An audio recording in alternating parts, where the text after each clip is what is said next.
Why hello there, and welcome to the channel of Benjamin Kleinberg. Now, this is going to be used as my channel trailer, so I'll try to talk about my channel during the process we're about to perform here. But this is also part of the, or my entry, sort of, to the Windows 95 30th anniversary. Even though that anniversary has passed, as of the date of recording, it's September 3rd. And Windows 95 was released on August 24th of 1995. However, basically this is also, like I said, is going to serve as my channel trailer. So, for your viewing pleasure, I have the Compaq Contura Aero 433C that was featured in a video that was uploaded last night. And I also have not only my DOS boot disk, which we installed Windows 3.1 on this yesterday, but I have my copy of Windows 95, or my certificate of authenticity, rather, for Windows 95.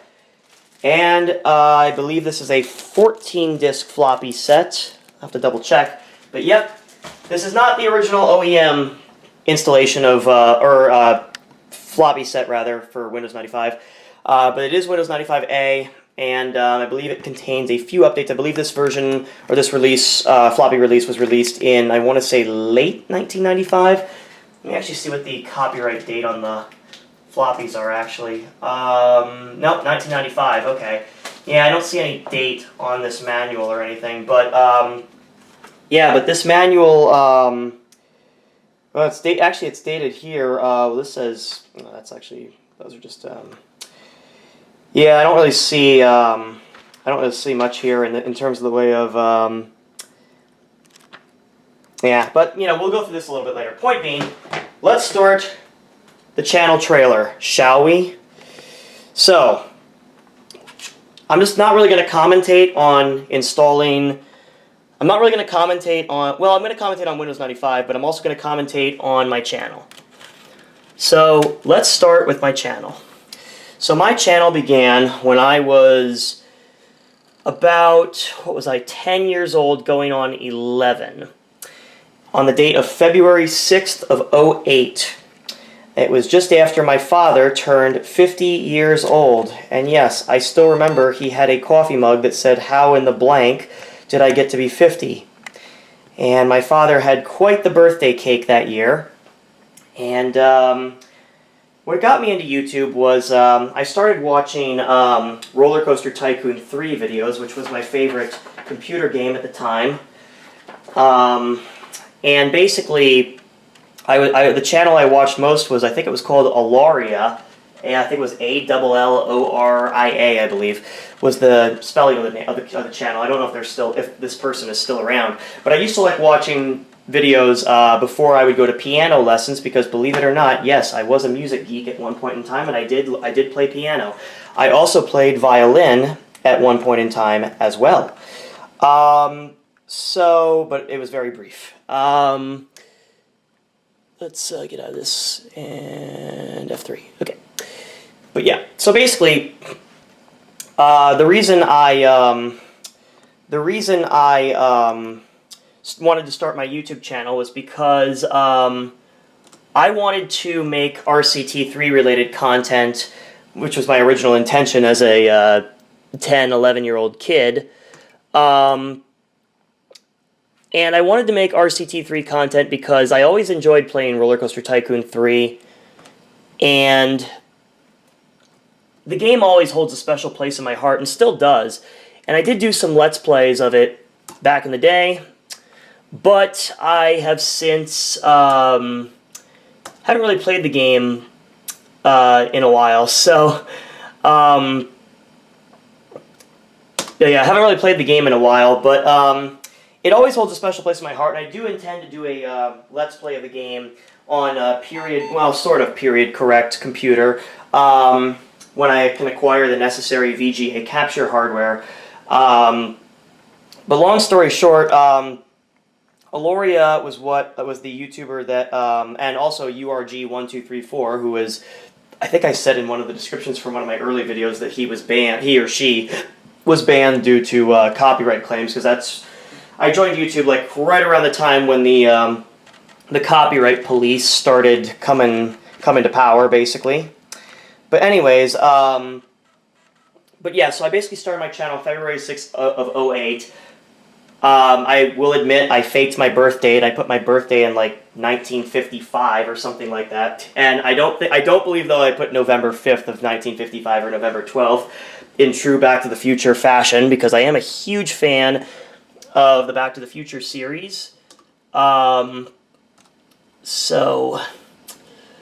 yeah, so just make sure we got our format command on here. Yes, we do. Cool.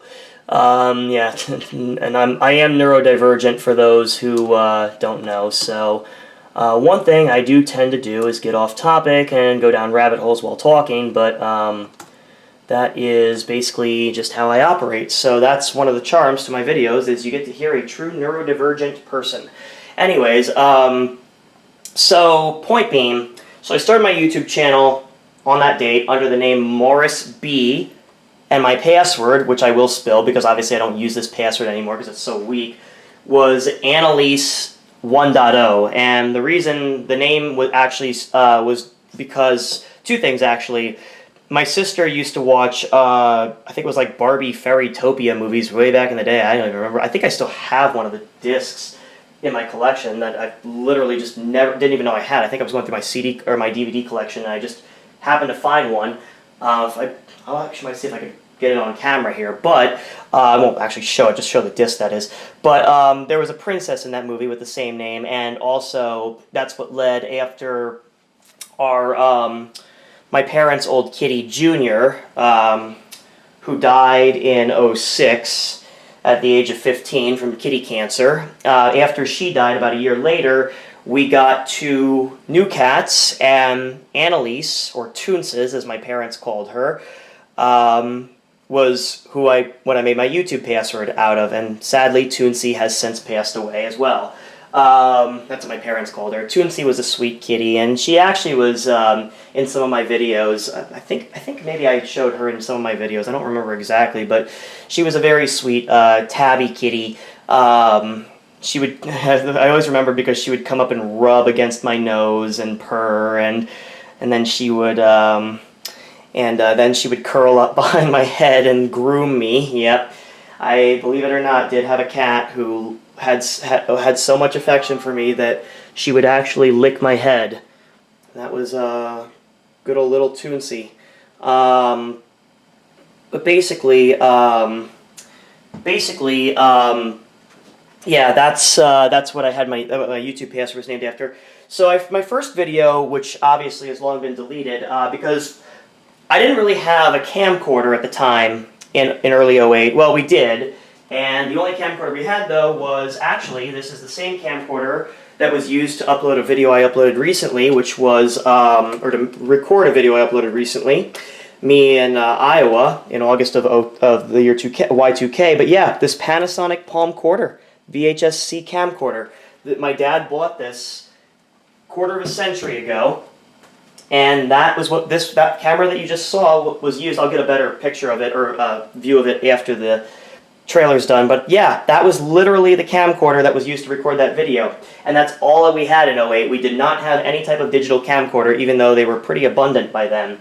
So what I did was I used my dad's crappy Logitech webcam from about probably the early 2000s, I would say, to record my early videos, because back then YouTube had Quick Capture, which I immediately fell in love with, pretty much, and I did not marry it, for the record, but I'm kidding. But anyways, so basically I started recording videos using Quick Capture. My first video was, well, literally just me as a dumb kid. A really dumb kid. A really dumb kid recording my dad's computer monitor, because my dad had a Dell Dimension 8200 that he purchased in, I think, late '03 '03 or early '04. That was also around the time I got my Dell Dimension 4600C. It was actually the exact same time my dad purchased my second computer, which was my Dell Dimension 4600C.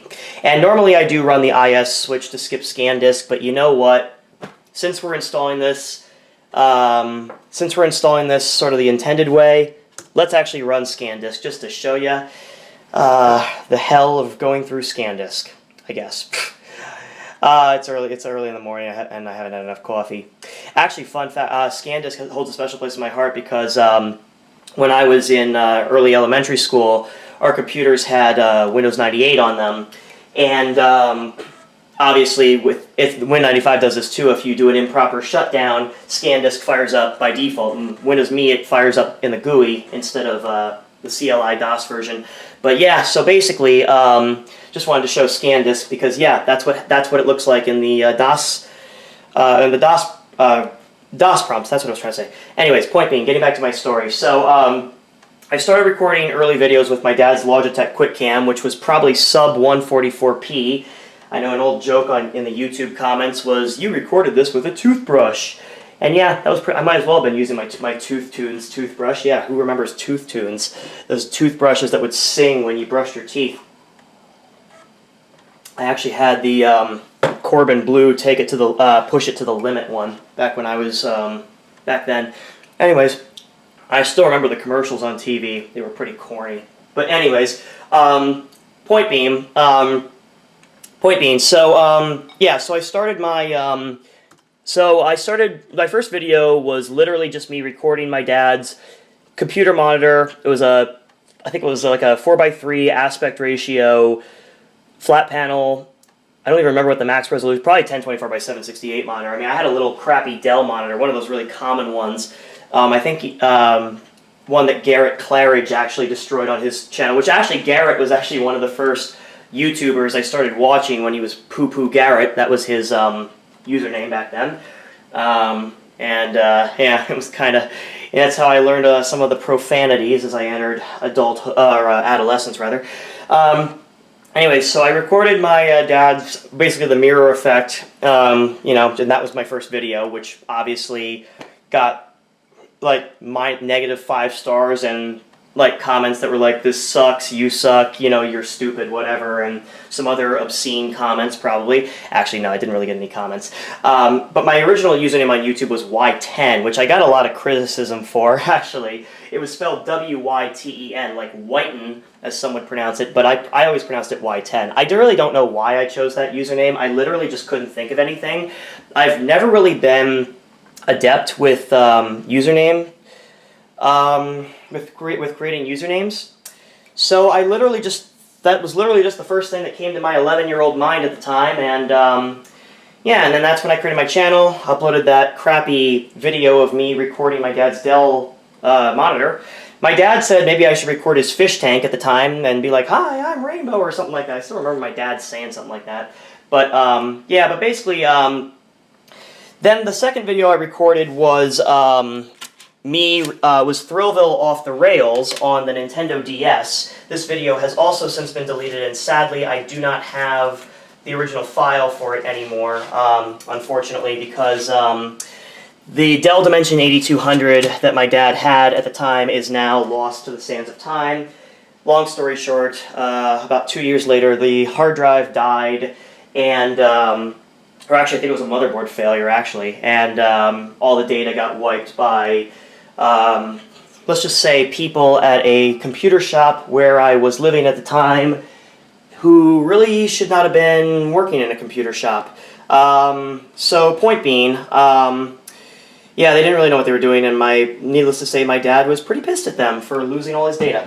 Anyways, point being, so I had that, that was the computer I started on. The Thrillville Off the Rails video was just me riding a coaster, I think, on the DS version, on the original Nintendo DS Electric Blue, which the one you're about to see, that was this, well, not this exact DS, same model, but this is not my original DS, childhood DS. This is one I bought secondhand at a used video game store when I was down in Florida visiting one of my best friends, actually my best friend from high school. But anyways, So point being, so I basically, I remember the two comments. The two comments, I still somehow remember what people commented. I think it got like 2 or 3 stars. And the first comment said, "It's okay," and the second comment, because literally the video quality was beyond dog crap, said, "Can't see anything." And, well, I don't remember the username of who posted that comment, but yes, you were correct about that, because you could not see anything. It was almost like the lens was like covered in soot or something, I don't know. Point being, so those were my first 2 videos. Now, I think the video that appears as the first on my channel was actually my 3rd video, if I'm not mistaken. And that video basically was just, that's when I really started learning how to record, use the YouTube quick capture feature, and I didn't really know about screen recording software back then. I did know that Game Cam was a thing, because some of the RCT3 videos I watched back then, people were using Game Cam, and I think I actually got a comment or 2 asking me to try Game Cam.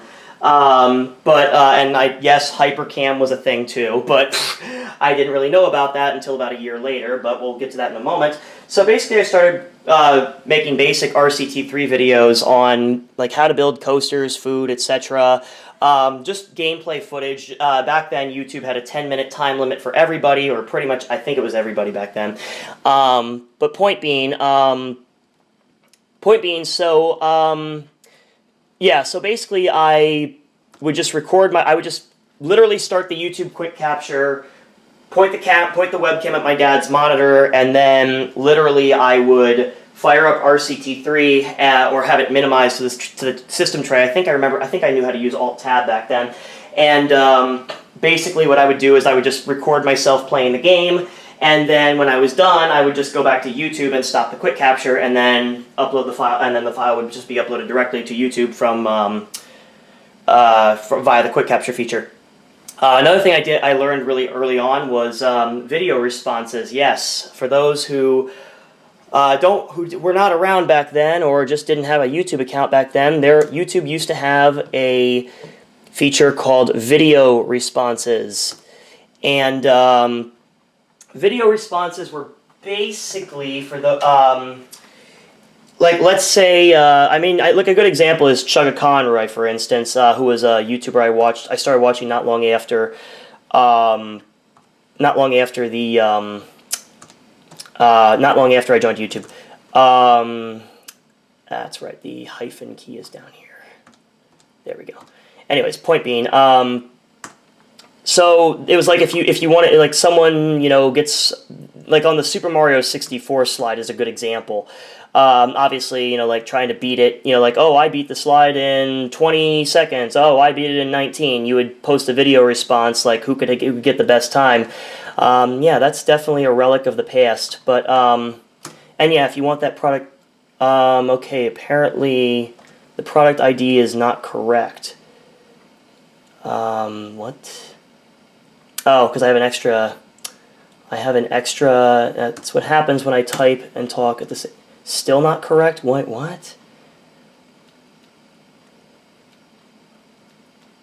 Okay, well, wait a minute. How is this not a... Oh, because why didn't it... It deleted a character at the end. Jeez Louise.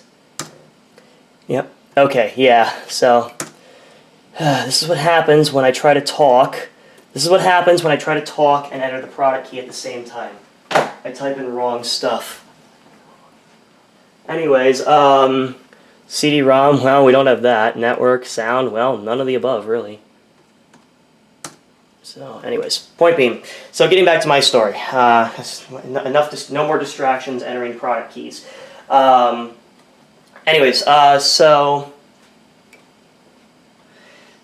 basically, that was, so when I started making RCT3 videos, my parents, because for those who don't know, my parents were very strict with me when I was, because for those who don't know, I was a victim of bullying, a pretty severe bullying. When I was in elementary, middle school, I was probably the most unpopular kid in school, because everyone else was a sports jockey, and I was the only computer nerd. I really did not... Like, kids despised me, and I obviously come from a family of mental illness. I had a lot of issues with OCD, anxiety, and depression back then. I was a very quirky kid. I made weird noises. Some people thought I had, at the time it was called Asperger's.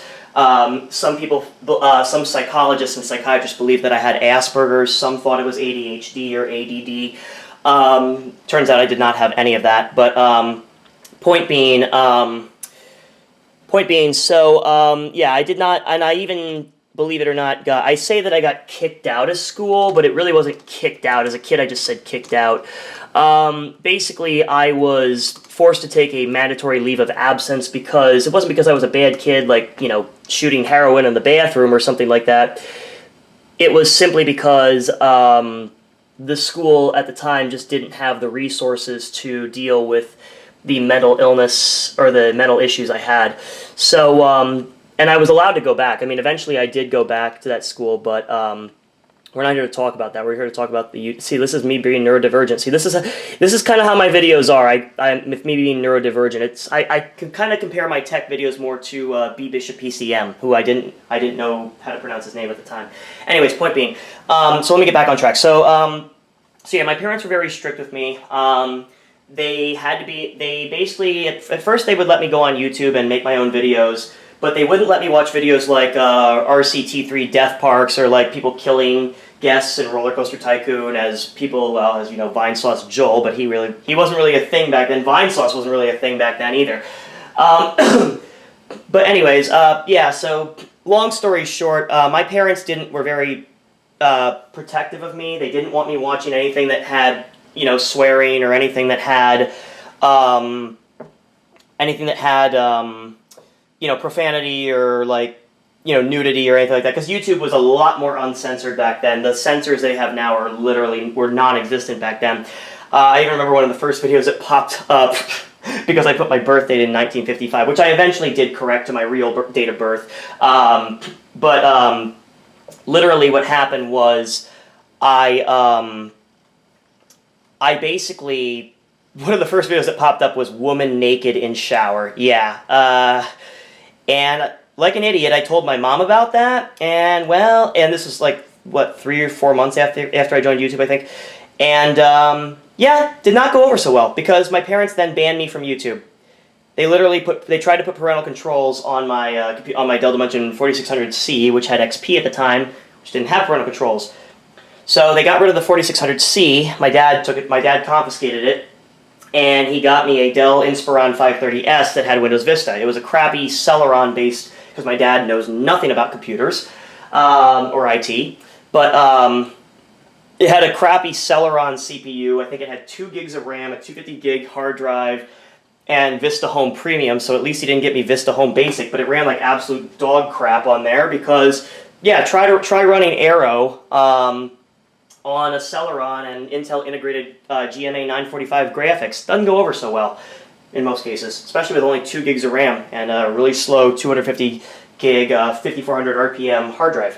Anyways, I think at the time Dell used either Seagate or Western Digital drives. Anyways, point being, so that was the next computer I got. My dad put parental controls on it, but I did figure out how to bypass those because literally my dad, I will admit this on camera, my dad made himself an admin account because he at least knew how to make an admin account and make me a restricted user or standard user in Windows. We didn't obviously have anything like it was Home Premium, so Active Directory wouldn't even be in the picture. Point being, he knew that Windows Vista had parental controls. So what he did was he made me a child account and he literally tried to block YouTube. He tried everything he could with his very limited computer knowledge. I guess shall we say, and that did not really work out too well in his favor because what ended up happening was I ended up tricking my dad, and yes, trickery is wrong, kids. Don't do that. Don't deceive people. But point being, I ended up tricking my dad because obviously, standard users back then couldn't install programs. Like I wanted to install, I think, Ultimate Ride or something like that. And obviously when I tried to install it, I got an error saying, hey, you can't do this because you're not an administrator, which is pretty typical for computer games back in the day, not an administrator. Of course you can't install new programs or remove programs or anything like that.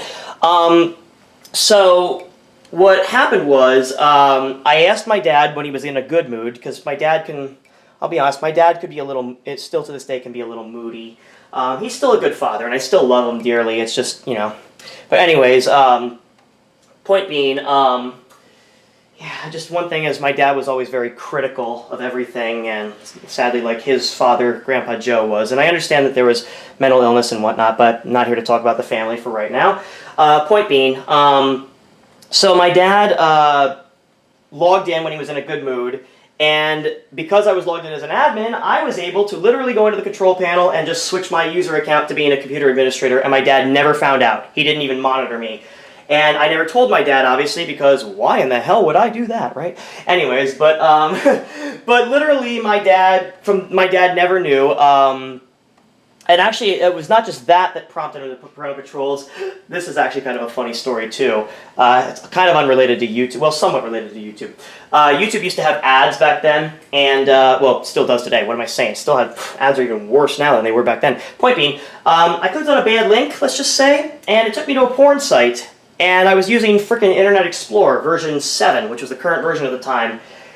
And long story short, my dad walked in, and yeah, it did not go well. My dad screamed me stupid, and that's what prompted him to put parental control on my computer. And I was literally, because that Celeron literally screwed me over, and that hard drive, that disk thrashing, because I was like, oh crap, crap, crap, crap, and I was literally like spamming the close button to close out of IE, but IE like wasn't responding. I got like the, you know, Internet Explorer has, the general protection fault, Internet Explorer has stopped working, but it literally came up right as my dad walked in, and he saw the inappropriate imagery, and yeah, that did not end well. But in the end, it still worked out in my favor because I'm an evil computer genius like Dexter from Dexter's Laboratory. Well, more than just a computer genius. Point being, all right. So, anyways, so basically, that was when I couldn't really go on YouTube for a while because my dad.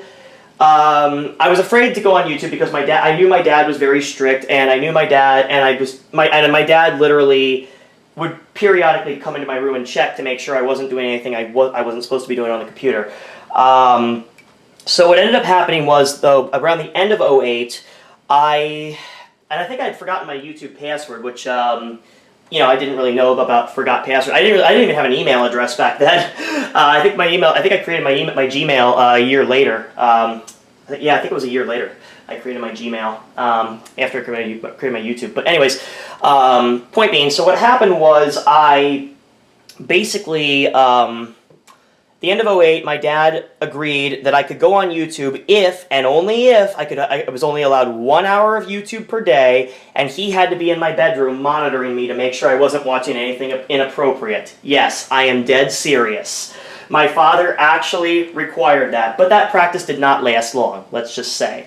So from around the end of '08 to, I would say, early '09, I was in 5th grade, my dad had to literally, I was just watching like Roller Coaster Tycoon videos, and my dad's just sitting there in a folding chair, arms folded, you know, closely monitoring every move I make as if he's some sort of surveillance camera watching over me. But yeah, my dad, this actually can be seen in my Lenovo ThinkPad X61 unboxing, where I was about an 11-year-old kid.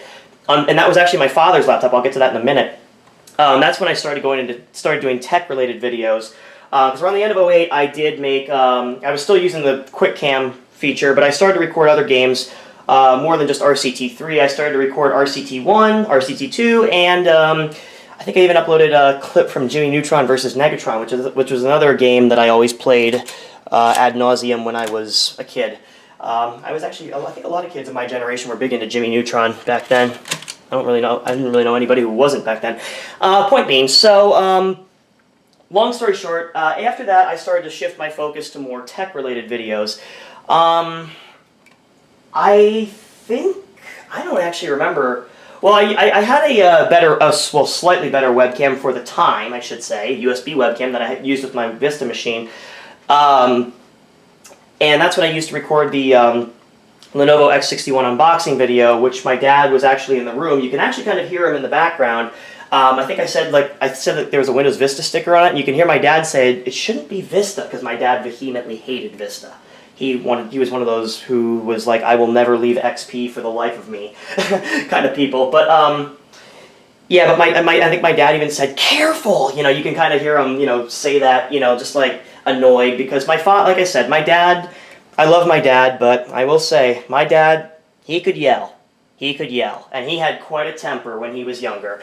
I'll admit, you know, I've thankfully, I mean, my dad even, I mean, I love my father, but, you know, like his father, he definitely still to this day somewhat, has quite a temper, so I love him, though, dearly, and obviously he's a good guy, so, but anyways,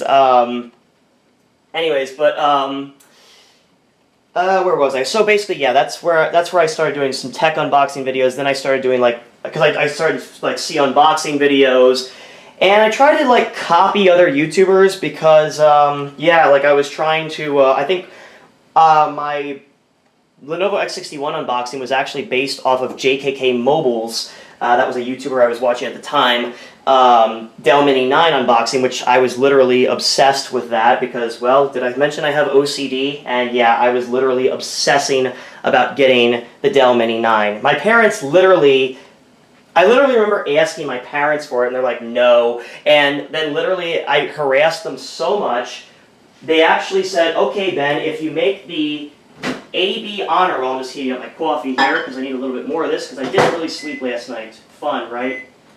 But yeah, so they said if I made the AB honor roll, and I think I had to get at least a B in math, which was my weakest subject in school, academic subject that is, then they would get me the Dell Mini 9. I didn't end up getting it, but I got something even better because, yeah, I didn't really realize as an 11-year-old kid that netbooks were slow and crappy even when they were new.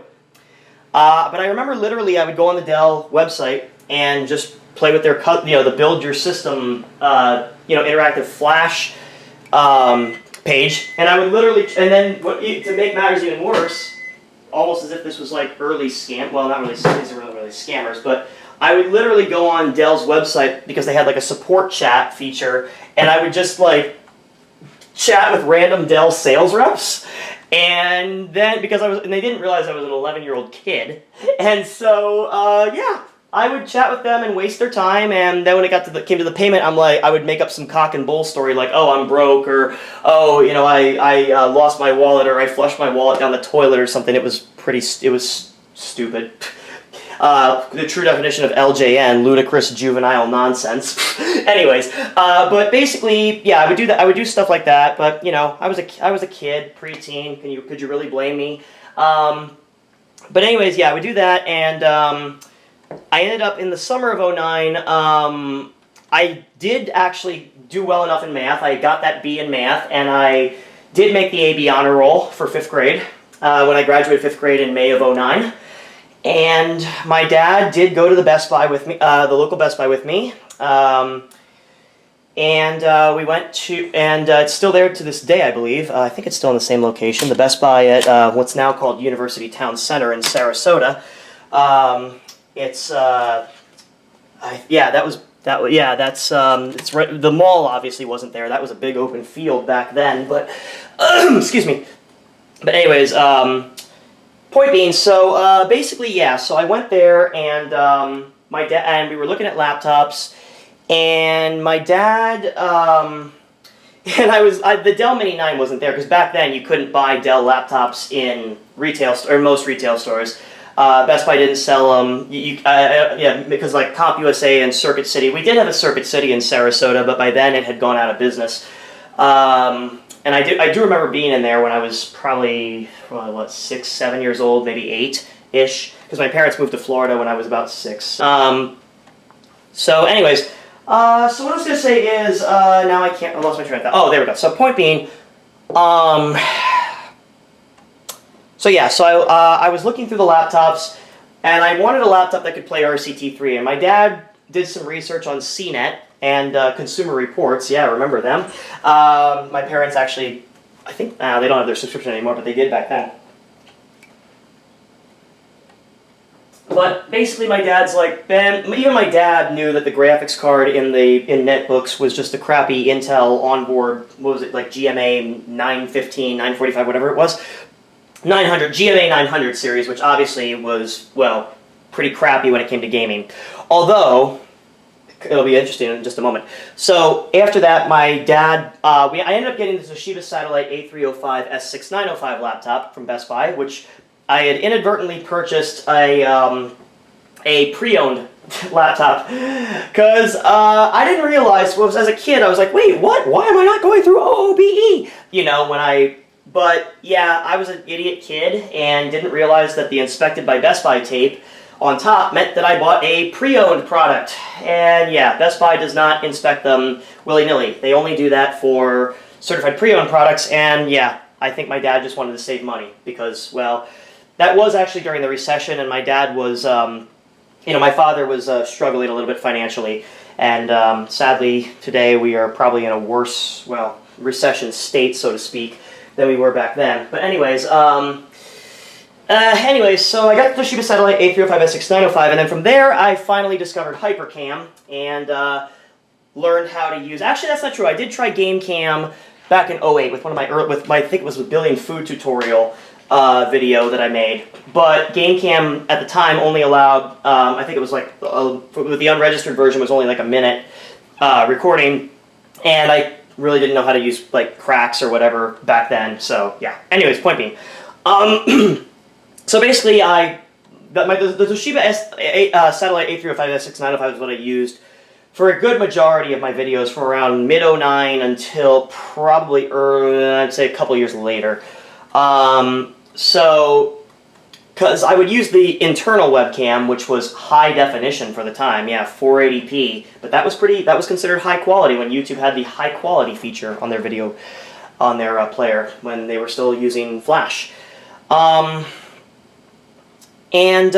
basically, I used the Toshiba Satellite A305-SX905 mainly for videos like installing the Homebrew channel, because it was around that time when it was around that same time that I started to discover the Nintendo Wii. And on the Wii, I was reading about a guy who installed Windows 95 on his Wii, and also Windows 3.1, and this was also around the time I discovered good old Microsoft Virtual PC, formerly Connectix Virtual PC. And when I did that, and that's when I started learning about virtual machines and how to create them, and didn't really know what I was doing when it came to DOS, but I eventually found a proper tutorial on how to run Windows 3.1 on the Wii. At the time I could not get Windows 95 to work, but I did get Windows 3.1 to work. Sorry about that, just had to wait there because there was someone at the door. So, so basically, sorry, I lost my place. So, what happened was, it was around that time where I got my Toshiba. So the Toshiba Satellite. I was talking about installing Windows on the Wii. That's right. So yeah. So I couldn't really get Windows 95 to run, but I was successfully able to make a tutorial on how to install Homebrew browser and get the Homebrew channel working on the Wii, which obviously is a lot more straightforward today than it was back then. And it was around then that I just started making random content with, you know, unboxing videos, copying YouTubers like, for instance, the DSI, It's Me Morpheus, yep. RIP, by the way. Rest in peace, man. Carlos was, well, yeah, he was a good guy. But yeah, point being, so I basically like messed around and just did random technology unboxing / you know, kid IT projects, I guess. And then I started getting into video gaming the following year. I started making other random videos. Like, I think I made a video on a security system. Most of these videos have been either taken down or private and or unlisted, mainly because there was copyright stuff. I did some programming videos too when I started to program in Visual Basic back in the day. And from then on, it was about mostly Let's Play videos up until I was in high school when I started doing you know, more gaming content, mainly with Mario games. I've attempted several Let's Plays, just never really had a consistent schedule, so never really was able to complete many of the games, mainly due to work, school, etc. And it wasn't up until just recently, when I moved away from home. I moved to Atlanta for 2 years. after I graduated high school almost a decade ago, and lived in Atlanta for 2 years. Then I moved back to my home state of New Jersey. I lived in Cherry Hill. I had a job there that did not go so well. I'll admit, I was dumb, young, dumb, whatever. But, you know, I worked for a lot of MSPs, and, you know, I will say that one of the sad things about managed services providers in the U.S. is many of them actually are run by, well, quite frankly, toxic management. The job market's already screwed up enough as it is today, but I've had some pretty bad experiences with MSPs. Point being, obviously work would get in the way, but I would try to make, I would go to thrift stores and I would try to, you know, make content, you know, mainly tech content like this, you know, mainly installing OSs, testing hardware, upgrade fests. Then I think I recorded my, I think I recorded an old Whirlpool washing machine when I was in Atlanta. Oh, that's right. Yeah, because because some people, that video actually gained quite a bit got quite popular. So then when I lived in Boonton, New Jersey, because after the Cherry Hill job didn't work out due to toxic management, I temporarily went back to Florida for a little bit and then moved up to Massachusetts, Boston area. Lived there for about a year, had a really good job there, but then wanted to come back to Jersey to be closer to family. Sadly, the company there was really good, actually, but sadly they got bought out by a company, and I still keep in touch with one of my former coworkers from there, who's also a close friend of mine, and sadly he is in the same boat as me right now as far as jobs are concerned. But anyways, he was a really good guy, and I still, like I said, I still like to keep in touch with him because. Anyways, so I came back to Jersey, lived in Boonton for about a year, or close to a year. Got a job at my last MSP, then worked there for about 4 years up until July of this year. In that time I lived in West Orange, my hometown actually, believe it or not, for about, what was it, like 6 months, 8 months I think, something like that. And then I moved down the shore because my rent in West Orange, well, for those who are from Jersey, you know it's expensive enough as it is, but anyone who knows Essex County knows that Essex County not only has the highest property taxes in the state, or actually in the country, believe it or not, but they also have, it's also one of probably, I believe, one of the most expensive counties in the state of New Jersey as well. So I was paying almost $1,800 a month for I think it was a 1,500 square foot apartment, second floor apartment in like a 1950s building. Had a lot of problems, mainly with the roof was leaking. They didn't do anything about it. There was mold. Yeah, it wasn't fun. That's also when I adopted my cat Lila. And so I had to leave that apartment. It was a nice apartment, and I would have stayed had it not been for the lackluster management and sadly that part of West Orange on Mount Pleasant Ave started developing a bit of a crime problem, shall we say, because for those who know that area of Essex County, technically Wessex as we call it, yeah, East Orange, don't even get me started on East Orange, and Orange is not much better. The city of Orange is not much better, pretty scary. And Newark at the time, yeah, everyone knows Newark. In fact, even if you're not from Jersey, you know how bad Newark was, although Newark has been improving over the years, but yeah, it's one of those cities that we just don't like to talk about. Well, nowadays we do, but yeah, that was actually, now that's more like Camden or AC. But anyways, point being, so yeah, so I lived in West Orange on Mount Pleasant Ave, literally right below the precipice. So obviously there was also a development threat there, and there had been a rock slide at the Ron Jolin, the now demolished, I should add, Ron Jolin apartment complex on Northfield Ave in West Orange. Seton Hall Prep built a track up there on top of the precipice, and long story short, years later the rainwaters eroded away at the rock face because the plants and shrubbery were not present to absorb the rainwaters, and yep, it resulted in a rock slide and people lost their homes. So I was afraid because obviously the precipice that overlooks my former apartment complex was about, it was like 70 or 80 feet.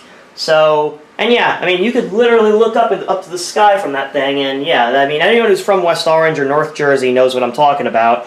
And yeah, if there was a rock slide, yeah, not only would my car be, well, flat Stanley, basically, but my apartment building would have been completely devoured by the rock slide, and pretty much the entire apartment complex.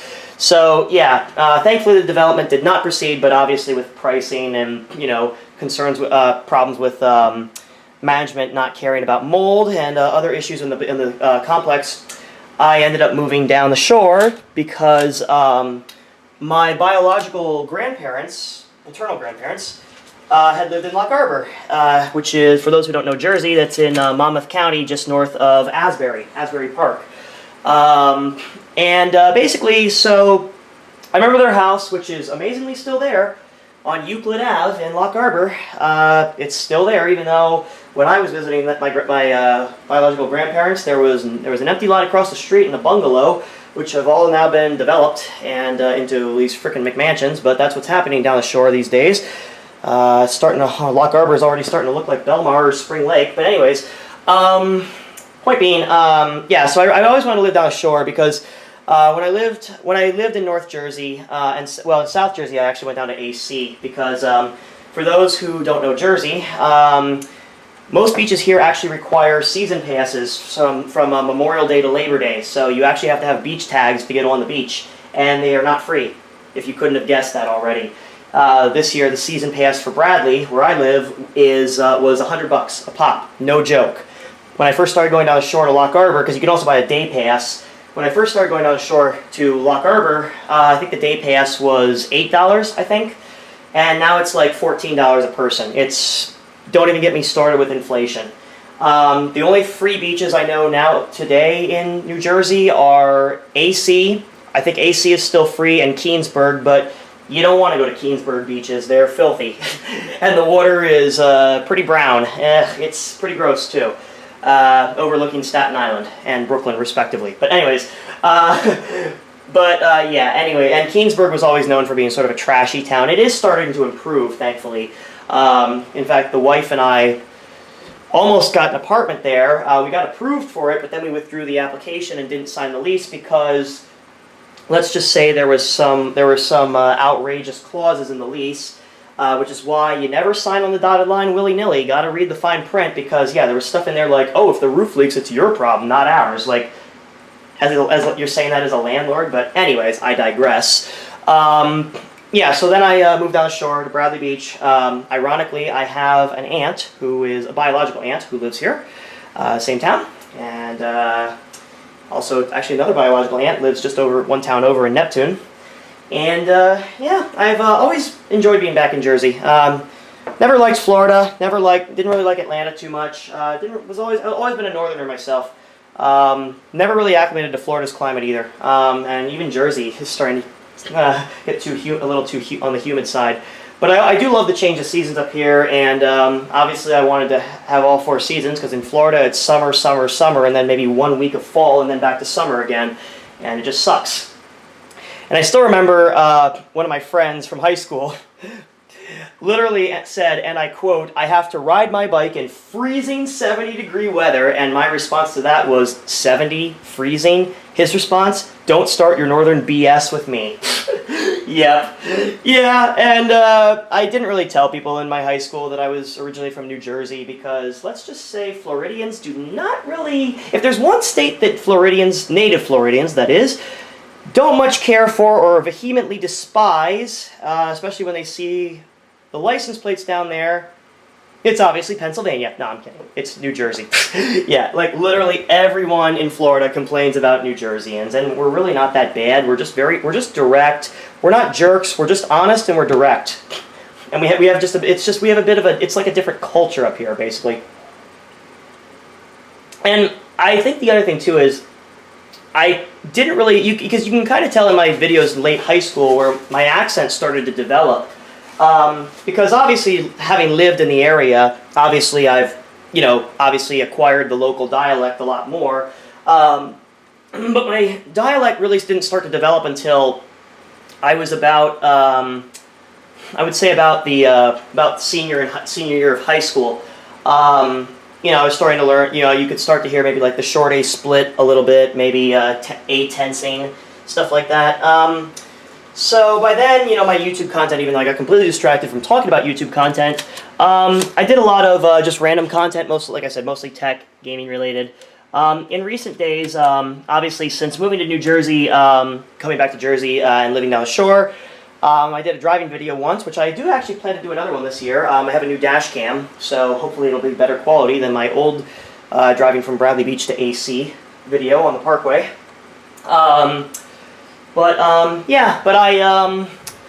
I've obviously moving here brought me a lot of good fortune. I met the wife on a dating app. It was JSwipe of all places, as in today's days where you know you have Tinder and Bumble, which are all full of mostly scammers and fake profiles or you know convicts. You know, I actually happened to meet someone legitimate, and it's funny because I actually did not meet my wife Grace, who. You know, which, I mean, we sort of had, you know, long story short about our relationship, it's a very strong relationship and we love each other dearly. It's just, what brings us together the best is understanding each other's mental issues, because Grace and I both deal with similar mental illnesses. In my generation, late millennial Gen Z, who doesn't have at least one mental illness, right? But we deal with very similar mental health issues, and you know, we know when one or the other is spiraling, and it just really strengthens our bond because we can really help each other out, having been through real life experiences. So obviously, yeah, I was in Lisbon, Portugal when Grace and I started chatting on JSwipe, and then July 2nd, I think it was 2-3 years ago, we met in person at Citizens Bank Ballpark in Philly, and yeah, and it only went up from there. But yeah, so sadly though, my little bachelor pad here down the shore is not even close to being big enough to accommodate Grace and me, sadly, so that's why we're currently living long distance, and we really are just eager to move in together. That's why I'm really hoping I can get a job that can support us, because either in Pennsylvania or here in New Jersey, because holy moly, I mean, it's like we just really want to move in together. It's like we can't because of financial constraints, and also the atrocious job market in the U.S. right now, as of the time of this recording. But anyways, so that really brings us up to today. And today I mainly focus on tech videos and tech videos about New Jersey and somewhat, and gaming, mainly tech and gaming, but also miscellaneous videos about New Jersey. And I'm gonna see if I can go through my video archive. Some of my old hard drives contain old videos and projects I did back in high school. I know yesterday I uploaded a home video that I had converted long ago from VHS C-tape of me and on my maternal grandparents' farm in Iowa. And yeah, I was 2 going on 3. I put 3-year-old in the title, but I was literally, I think I was 2 months from turning 3. And my birthday's on October 21st, for those who don't know, and yeah, I share a birthday with Judge Judy, and which is good, but what's not so great, well, not to get too political, but yeah, I also sadly do share a birthday with the Israeli Prime Minister, Bibi, or Binyamin Netanyahu, Rosh Memshala al Yisrael Binyamin Netanyahu, Ledavoni. And what that means in Hebrew is the Prime Minister of Israel, unfortunately. Because, yeah, let's just say, I don't think, אני לא חושב שבני, הרבה אנשים על בני ישראל אוהבים את ביבי, which means I don't think very many people in Israel like Bibi. I mean, but again, we're not going to turn this into a political discussion. Even though my wife and I could bash, well, soon-to-be wife, technically we're not yet married at the time of this, but we basically consider each other husband and wife, even though we haven't officially signed the paperwork and had the ceremony. It's just, you know, but I obviously I've come a long way since I've started my YouTube channel at age 11, or actually 10 technically. But so in 17 years, almost 18 years, I've really come a long way. I mean, I've obviously, as like I said, I dealt with a lot of mental health issues, mainly with OCD, anxiety, depression, growing up. I've had many excellent people, mentors, some of whom have come and gone. And I still have to work on my issues. There's no magic bullet for anyone who's dealing with this stuff. You're never truly cured of your issues, and you always must take your medication as prescribed. But it's that's just part of our generation. And maybe one day I'll look back on this, or my children, God willing, will look back on this, possibly grandchildren, and get to know about the history of the Kleinberg family, I guess. Anyways, so that pretty much sums up my intro video, or my channel trailer. We're still only at 78% installing Windows 95 here. So as far as what I'll talk about next, since this is, well, that'll be mostly the channel trailer. This will be mostly the channel trailer part. I think what I'll do, I usually don't use music in my videos. I prefer just, stream of consciousness commentary.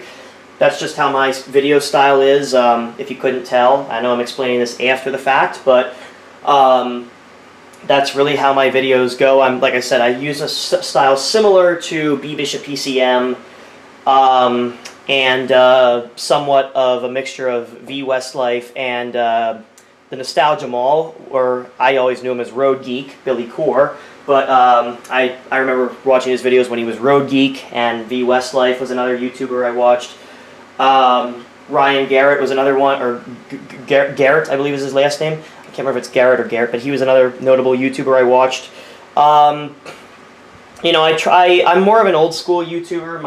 I try to keep my videos more of an old. I usually don't use thumbnails, in fact, but I'm starting to have Grace help me out with the thumbnails because I have no art skills, and that includes Photoshop whatsoever, or even Microsoft Paint for that matter. Yeah, it's pretty sad that I can't even draw stuff in MS Paint. But basically, yeah, I'm more of an old school, like traditional, like early YouTuber, basically you can say. I've actually had the same camera, the Canon Vixia. What is this? Canon Vixia. What's the model number on this? It's not here, is it? Whatever. Well, Canon Vixia, basically. Some sort of Canon Vixia camcorder that I've literally had since I was a freshman in high school. My dad bought this camcorder. That's another thing I forgot to talk about. So on the note of camcorders I've used in the past, when I finally stopped using webcams to record, the first camcorder I got was a Kobe Snap, spelled with 2 P's. And I think I did an unboxing video back in late 09 when I bought that. Yeah, it was, long story short, it was a piece of junk. It was basically the flip camera was the hot ticket item back then. Yeah, I remember those. Had the USB plug directly in it, but yeah. And it, yeah, recorded like crap. I think I had like a 2 gig SD card that I would record to. And, yeah, the quality was abysmal.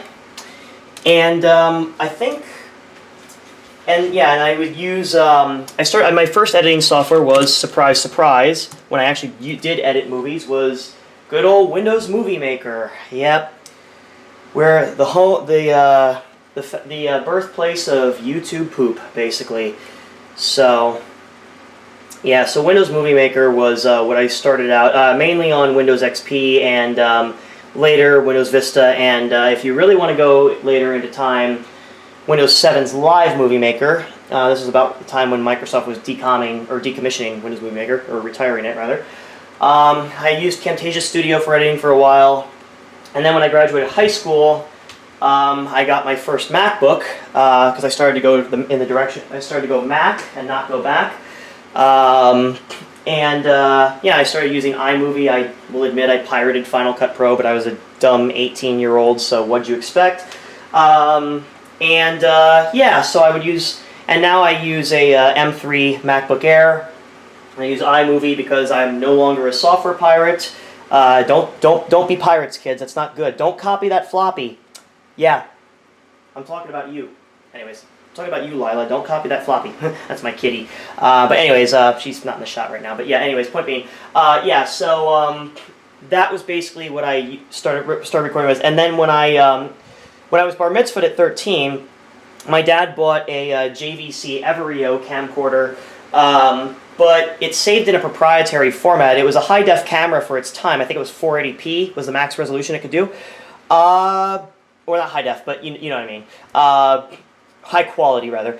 Only problem was that it saved in a proprietary format, and when we had Windows PC, when I had Windows PCs, it was no problem because the software that you loaded on it, Everio Media Browser, which for some reason required iTunes to install. I remember getting an error trying to install it on a new PC that said, "Hey, you can't install this unless you have iTunes," and I'm like, "Okay, really?"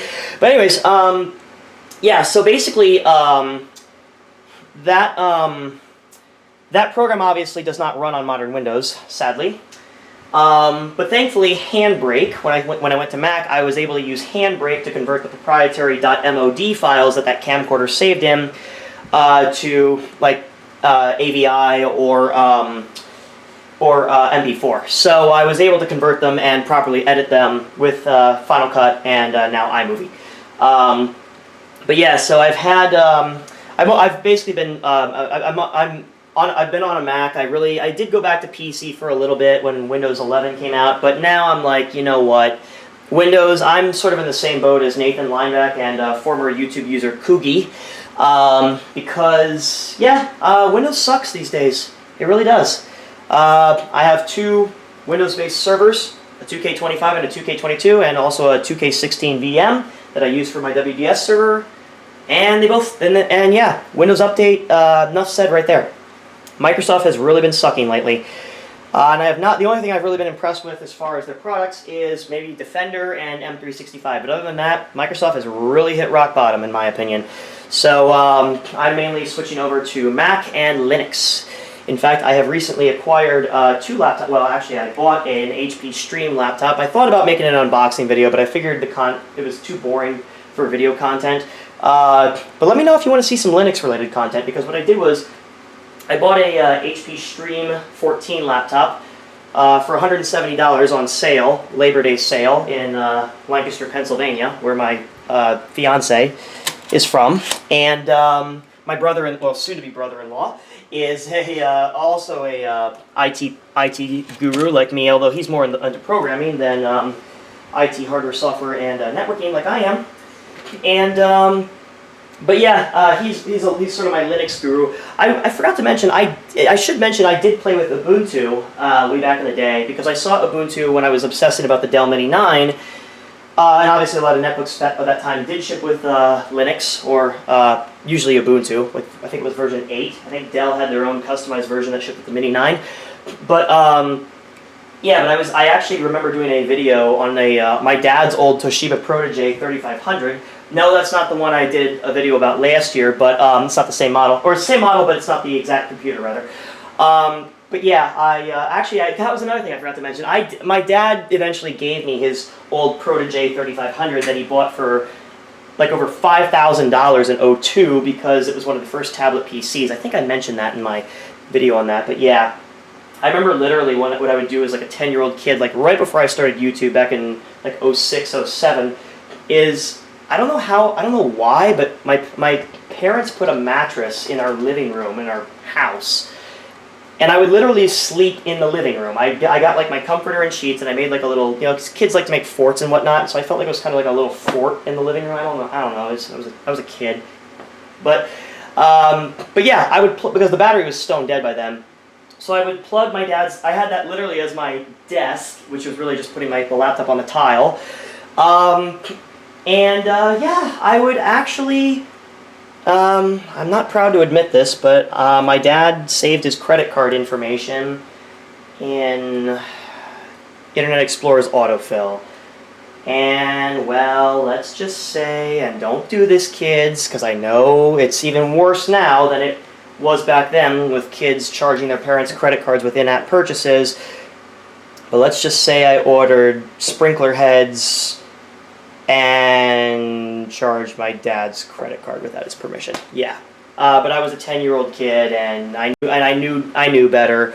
But yeah, obviously adolescents are wont to do stuff like that. But I'm here to tell you now, kids, don't do that, because when my dad did find out, yeah, let's just say it did not end well. did not end well at all. No, I didn't go to jail or anything, but I got a pretty stern talking to from both my parents. And they even involved the police. They even had the local police talk to me about it. So, yeah. Obviously, stealing is wrong. You know, no matter what the circumstances are. Don't be like Bart Simpson in, what was that episode? Marge Be Not Proud, where he shoplifts Bone Storm from the Try and Save. I thankfully never attempted shoplifting in my life, which I'm glad, because, yeah, I learned some lessons as an adolescent. Luckily, I've never been arrested or incarcerated or criminally charged with a criminal offense, but I will admit I came pretty close as an adolescent, so a couple times. So, yeah, I know we're all usually pretty dumb when we're 13-year-olds. We all make mistakes in life, but you know, just my advice to any adolescents who may be watching this video: don't be stupid. Be smart, not stupid. Anyways, just in generally speaking. But anyways, and don't make dumb decisions either, because I know it's tempting, but believe me, if you, God forbid, get arrested or go to prison or to jail, juvenile hall, whatever, that's on your record basically for life these days, at least here in the U.S. So, and many states are no longer allowing the records to be expunged. So just be careful out there is my advice. And make the right decisions. Anyways, so I was talking about camcorders. Oh yeah, that's right. So basically, I literally went from camcorders to stealing my dad's credit card to my Toshiba Protege. Like, wow, this is really good. This is why some people really love my videos and listening to my neurodivergence. Oh, it's 13. Wait a minute, where is disc 13? Are we missing a disc here? Oh, okay, phew. I thought I was missing a disc for a second. I was like, oh dear God, okay. I think we had this problem on the Toshiba where it couldn't read the disc, or it had a file copy error or something like that. Or it asked for 13 twice and there was like a file copy error, I think, or something like that. I wonder if we're going to have the same problem here, actually. But yeah, anyways, yeah, so then, long story short, the camcorder I have today, which has had its battery replaced, I've had since I was a sophomore in high school, not freshman. And that's what eventually, because originally my parents kept the camcorder I use today, and I took the Everio up to Atlanta with me, but eventually my dad just said, to hell with the camcorder, this Canon camcorder, because who really uses a camcorder these days, right? And everyone just records on their phone or their tablet. And yeah, so now I'm in possession of this camcorder. So yeah, that's pretty much my YouTube history in a nutshell, and also just childhood stories, I guess. For my intro video, I know that, like I said, I do things a little bit differently on my YouTube channel. I know some people don't like my style of videos, but hey, you're entitled to that opinion. Nothing's stopping you. But yeah, I do strive to make content that's enjoyable, though. I do monitor the comments I get on videos, and I do monitor the like-dislike ratio on the videos I get. Well, with the exception of the older archived videos, which some are just utter garbage.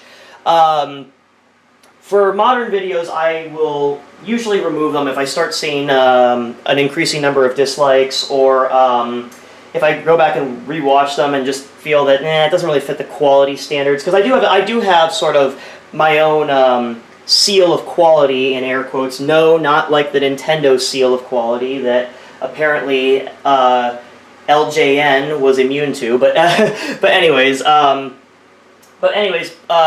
do have my own quality standards for videos, and if I find that if I see a trend where people just aren't enjoying the content, or they're not, or I'm getting an increasing number of dislikes or comments saying, hey, I don't really like this, or something like that, then I'll usually take the video down voluntarily, because, you know, not to quote Steve Jobs too much, even though He was a highly intelligent entrepreneur. He did some questionable things, let's just say, in regards to his actions when it came to relationships and such. But point being, one thing that I really liked about Steve Jobs was that despite his flaws, because everyone has flaws, was that he basically said, especially when he returned to Apple in the late 90s, was that Apple will not make junk anymore, basically. And that's sort of my MO when it comes to YouTube. I don't like to make crappy content that people don't enjoy.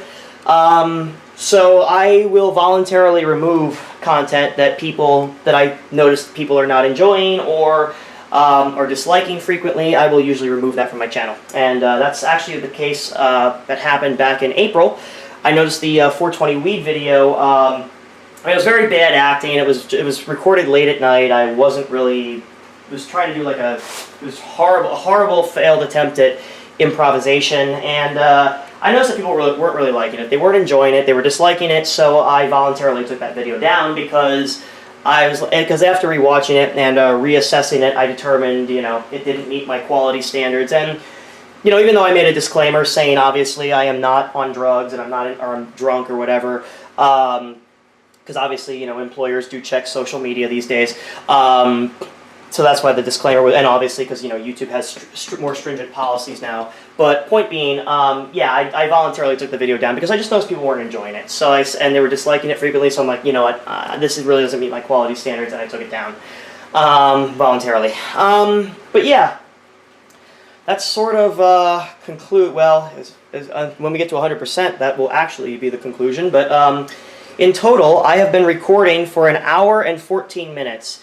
And one thing I find kind of interesting, and actually another thing that inspired me to do this video, not just for the Windows 95 30th anniversary, but also for my YouTube channel trailer, is because I don't remember exactly which video it was, but uxwbill, who's another tech YouTuber that I've watched for quite a while, I believe there was a video where he said that he was feeding he's much older than me, obviously, but he fed his Compaq Contura, it might have actually been the same model, the Aero 433C,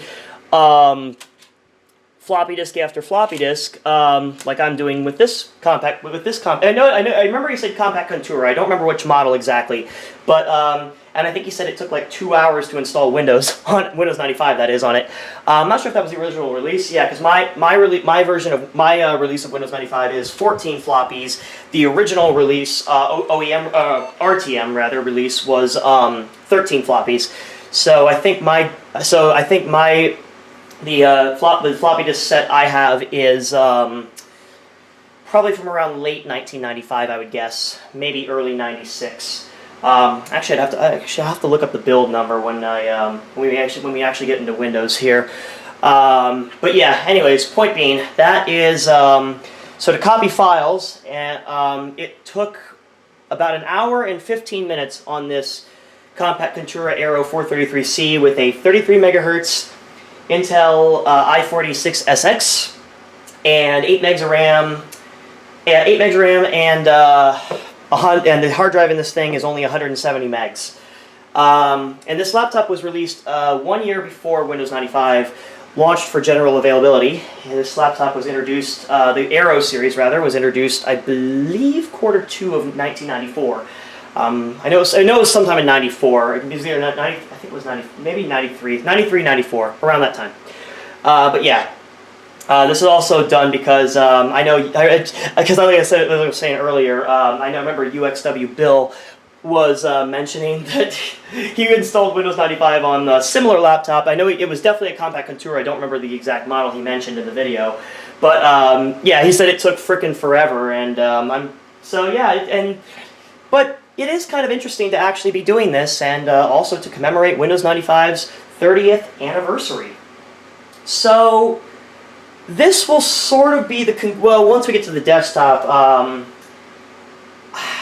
I guess what I'll do is I'll make this sort of like a Windows 95, I mean, this will sort of be like the 30th anniversary video. I mean, because sadly, I was not alive in 1995, sadly, so I did not get to experience the launch of Windows 95 and the departure from Windows 3.1. So I can't really do a proper, like, nostalgia video because sadly I just wasn't around to experience it. I was born in late, I'm 27, so I was born 2 years later. But point being, but Windows 95, even though I didn't really get to experience it that much, it was the OS that shipped with my parents' first computer, which was a Gateway 2000, as they were called back then. I don't remember the exact model. I have an old VHS-C tape that has I can get a still image of it. I just don't know the model. It was that one that looked like a blown capacitor, just from going back in the archive video footage from back in late Y2K, around the actual turn of the millennium, into '01. But anyways, the point being, I just don't remember, but I do remember it had Windows 95, probably OSR2 or probably OSR 2.5 by that point in time, because I think that maybe it was either probably OSR2. If I had to guess, it was probably OSR2. But sadly, I just didn't really get to play with that computer too much, because by a couple of years later, when we moved to I would say actually that we had that Win95 machine, because that was also the year I had my Windows Millennium machine. So by then I was playing on the Millennium machine, and then not really playing on my dad's computer anymore. And then a year later, I think a year or two later, we got a Gateway Profile all-in-one that had XP. So sadly, I did not get to play much with Windows 95. 98 I got to play a little bit more with because the computers we had at school, various Dell Dimension XPS and older Optiplex beige towers, had Windows 98 on them. So I think most of them were SE, maybe some were first edition. But yeah, we would do like AR, accelerated reader tests on those, and we did that. We played Reader Rabbit, most notably Reader Rabbit 2nd grade. Yep, that's a classic. Jumpstart games like Jumpstart Music. I think we had like a Jumpstart, or it was either Reader Rabbit or Jumpstart. There was like math games. There was one where you did like vocabulary, and I remember you had to type. It taught you how to type on the keyboard, and if you press then this letter would escape from a bag. I don't know. It's I don't even remember the name of the game, but I remember we played a lot of older early childhood computer games back then. Mainly Reader Rabbit and Jumpstart games. And yes, Jumpstart Music. I know Vinesless Vinny made a stream of that. It's kind of interesting to see that hippo again, because that used to creep me out as a kid. Anyways, but wake up. There we go. But yeah, so but yeah, it was definitely a time. I definitely remember Windows 98 more, and I will definitely be doing a proper Windows 98 30th anniversary stream or video in just about 3 years, or yeah, just about 3 years, a little under 3 years, because yeah, it'll be a whole new leap year by then. But anyways, point being, so yeah, so basically, yeah, so I'm basically, and I lost my train of thought again. Why? Okay, we're having display glitches apparently, because, alright, oh, there we go. Alright, you had me worried there for a sec. Anyways, but point being, so long story short, yeah, sadly, like I said, Windows 95, I really didn't get to start actually playing with it and experiencing it until I installed it in Virtual PC back in '09 when I had my Toshiba Satellite A305S6905. The video is still on my channel, and I will put a link in the cards. It doesn't have commentary, but if you really want to hear my former chipmunk voice, just go back in the archives on my channel, and whatever videos I still have publicly available from back then, you're free to watch them and waste your time as you please. But anyways, point being, so yeah, yeah, so sadly, although I didn't really get to experience Windows 95 and its radical departure from, like Program Manager, File Manager, Start Menu, and Taskbar, Notification Area, etc., I can't really do a proper nostalgia video, but I figured because obviously I'm in IT, and of course Windows 95 was a significant departure from whatchamacallit, from previous Windows versions.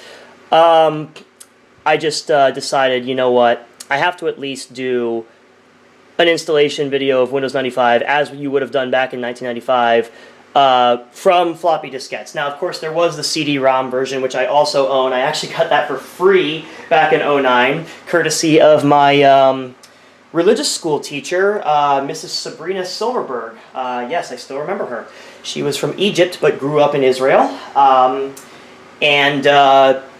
She was a very nice lady. She actually helped me prepare for my bar mitzvah back in way back then. And Mrs. Silverberg, there were 3 computers in the computer lab at my shul, or the what do you call it? Sunday school. Well, we don't really, well, you know what I mean, religious school. What we did was there were 3 computers, like really old Acer boxes from like probably around '96, I'd say. And I actually got I saw an OEM copy of Windows 95 OSR2. Sadly, I lost the jewel case and the original COA that I got, because yes, I did have the original COA with it, but that's when I discovered that Windows 95 CD-ROMs were not bootable, and you needed a boot diskette, but I was too dumb to realize that back then. But anyways, but yeah, I still have that copy of Windows 95 OSR2 to this day, and yes, I did use it to install it on the, well, you can't see it right now, but the Toshiba, the Weed laptop, the Satellite Pro 420 CDT in the background, has that copy loaded on it. And there we go, we are at the desktop. Total installation time, 1 hour and 24 minutes. Woo. Now, I am glad to see that my CMOS battery upgrade was successful, so, yeah, this is what your base Windows 95 installation would look like. You got your games. Well, I just didn't put some of the stuff in there, but yeah, like, we don't have any sound hardware, so we can't use sound recorder or media player, but yeah, DOS prompts, the README is in there by default in the recent documents list. Oh yeah, I forgot. Yeah, we'll go to the properties for the, yep, so this is Windows 95 4.00950 so 486 and 8 megs of RAM. Now, one thing I would like to see is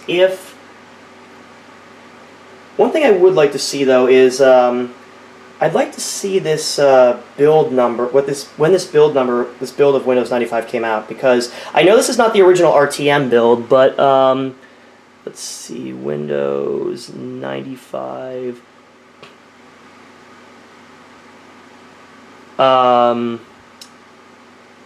Versions, yeah. Probably. Let me see. Can you still use Windows 95 today? Thank you, Google AI. Let's see. Let me just go through the versions here. So these are the betas as Chicago. Let's see. Yeah, these are all the beta builds. We want the editions. That's the release. Yeah, these are pre-release builds. Let me see if I can find the date on this build. Come on, where are you? Yeah, I know that. Long file names, 32-bit. Plus, service releases. Okay, here we go. Retail and OEM. Okay, so this is OEM Service Release 1 of Windows 95. 4.00.950A is Service Pack 1 or OEM Service Release 1 of Windows 95, which was released on Valentine's Day, 1996. So that would have been my father's 38th birthday, amazingly. Because yes, my dad's birthday actually is on Valentine's Day. So yep, I was not far off when I was not far off. So this is the this copy of Windows 95 was updated in February of '96. And interestingly enough, it does include Internet Explorer, or at least it has an icon for the internet. It doesn't. Well, yeah, Internet Explorer is bundled with this. So interestingly enough, even though this is only the second floppy release of Windows 95, it does include IE for whatever dumb reason. Yeah, because IE4 came out, what was it, like a year later, I think? But yeah, this is sadly not the original RTM release as I was hoping to get. But yeah, the floppy disk version is a little more boring because, yeah, it has screensavers, but these are not the OpenGL screensavers that you find in the later releases of Windows 95, sadly. Oh yeah, I forgot passive matrix displays and mouse ghosting. That's fun. But yeah, so basically, instead of a nice little background, I always liked the clouds when I was a kid, so we'll go ahead and do that. We'll go with that. Oh yeah, I forgot we're in 16 color mode. So yeah, clouds in 16 color, that doesn't go over very well. So let's try setup. On a closing note, because my camera battery is going to die soon, but thankfully it did record long enough to capture the Windows 95 installation in its entirety. I will tell one last story when I was a dumb kid in 6th grade, probably the worst year of my life, actually. And that was when I found a Compaq all-in-one in a building which no longer exists. It has been gone for over a decade now, actually. But at my elementary school. And long story short, yeah, I was in art class, I was bored, I somehow managed to sneak into the adjacent room. It was literally an old house that was converted into a, you know, educational facility. Then it had mold and they had to knock it all down. But yeah, I was snuck into the room adjacent to the art room because I was bored and had nothing better to do. I found this old Win95 box. I started playing on it. And I played on it for about like 15 minutes, and then Miss Susie, my art teacher, came in and screamed me stupid and gave me detention for sneaking away and trying to weasel my way out of art class, which, yeah, as you know, this is why I have no art skills.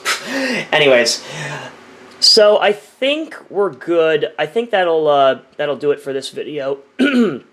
Obviously, this being Windows 95 floppy disk version, rather, this does not contain the fun stuff folder that you would find on the CD-ROM version, and the media folder, I believe, only contains the startup sound, which sadly we didn't get to hear because this laptop has no, yep, the Microsoft sound, which is the Brian Eno startup sound. There's also no, there are also no sound schemes on this either, so unless you installed Microsoft Plus. But with that, I think I think this was a proper tribute to one of the best operating systems ever made, Windows 95. And I thank you for watching. Yeah, especially if you were watching this for my YouTube channel trailer. And as I always say, if you like the video, give it a thumbs up. They help out a lot. Subscribe if you want to see more. And I'll see you guys not too far in the future. Take care. Bye-bye.